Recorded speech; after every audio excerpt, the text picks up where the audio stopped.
उत्तराखंड के नैनीताल जिले में अनेक जिलाधिकारी आए और आकर चले गए, लेकिन कभी कभी कुछ ऐसे जिलाधिकारी भी आते हैं जिन्हें वहाँ की जनता अपने दिलों में बसा लेती है।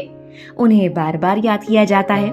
ऐसा ही इस वक्त नैनीताल की जिलाधिकारी वंदना सिंह चौहान के लिए उचित कहा जा सकता है, क्योंकि हल्द्वानी में हुए दंगों के बाद नैनीताल की जिलाधिकारी वंदना सिंह चौहान सुर्खियों में आई थी। अभी भी देश के अलग अलग जगहों से लोग वंदना सिंह चौहान के बारे में इंटरनेट पर खोज कर जानने की कोशिश में लगे हैं कि वो कौन डीएम है जिसने दंगे होने के तुरंत बाद कर्फ्यू लगा दिया और सीधे दंगाइयों को गोली मारने के आदेश दे दिए थे। कौन है महिला डीएम वंदना सिंह चौहान?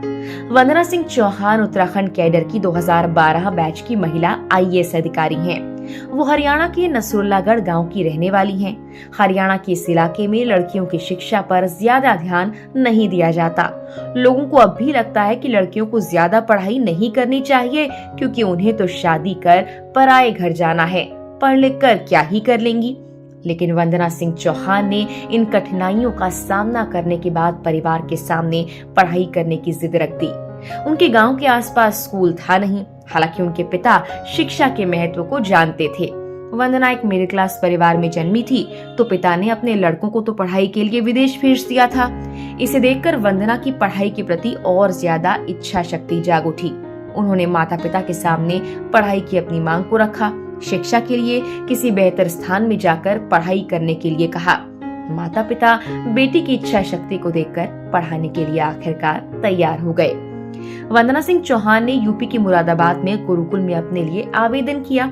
वहां आसानी से उन्हें दाखिला मिल गया। उच्च शिक्षा के लिए वंदना सिंह चौहान के रिश्तेदार वंदना को घर से बाहर भेजने पर उनके माता पिता पर नाखुश थे। उनके माता पिता को काफी विरोध का सामना करना पड़ा और लोगों के ताने भी सुनने को मिले, लेकिन वो बेटी की शिक्षा की जिद के आगे ताने सुनने को भी तैयार हो गए।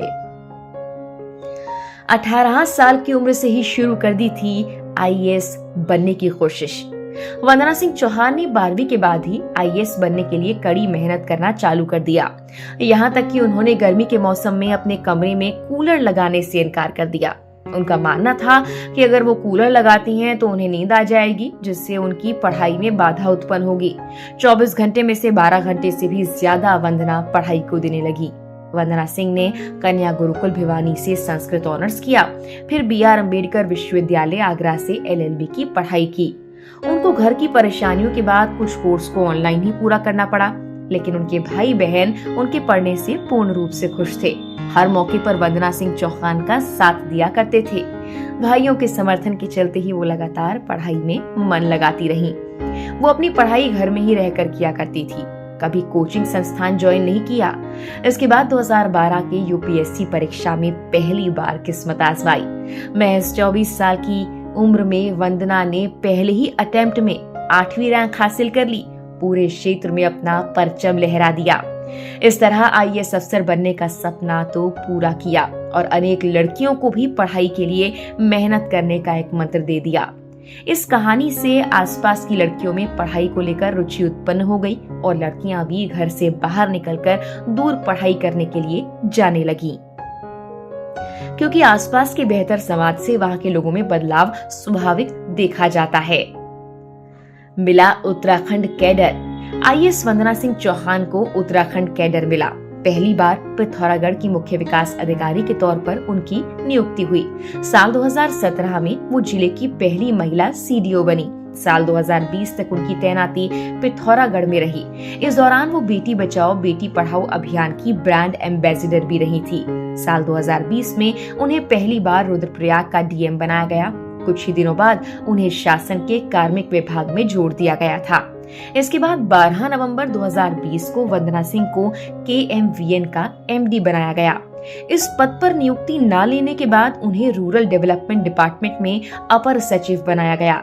साल 2021 में उन्हें अल्मोड़ा का जिलाधिकारी बनाया गया था।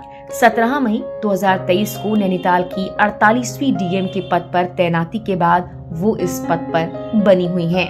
नैनीताल की जिलाधिकारी बनने के बाद उन्होंने कई मौकों पर अपने प्रशासनिक अधिकार को दिखाते हुए जन शिकायतों का समाधान किया, कानून का उल्लंघन करने वालों को कानून के शिकंजे में कैद कर दिया। नैनीताल के लोग जिलाधिकारी वंदना सिंह चौहान के कार्यों से खुश नजर आते हैं। लोगों ने आईएएस वंदना सिंह चौहान के बारे में क्या कहा?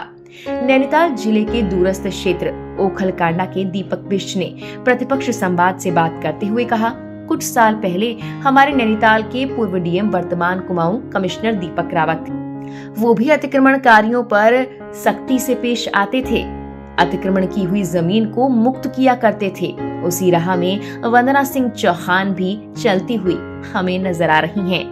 बेताल घाट के अमित भट्ट ने कहा, अभी भी महिलाओं को एक सख्त रूप में नहीं देखा जाता, लेकिन बच्चों की बचपन से ही पढ़ाई और बच्चों की लगन हो तो वो भी प्रशासनिक कार्यों को अच्छे से समझकर जिले को संभाल सकती हैं। महिलाएं आज हर क्षेत्र में आगे बढ़ रही हैं और महिलाएं कई जगह पुरुषों से भी कठोर और सही निर्णय लेने में सक्षम होती हैं। अल्मोड़ा सल्ट के रहने वाले उमेश बोरा ने कहा, मैं रहने वाला तो अल्मोड़ा का ही हूँ, लेकिन हल्द्वानी दंगों से पहले वंदना सिंह चौहान का नाम नहीं सुना था।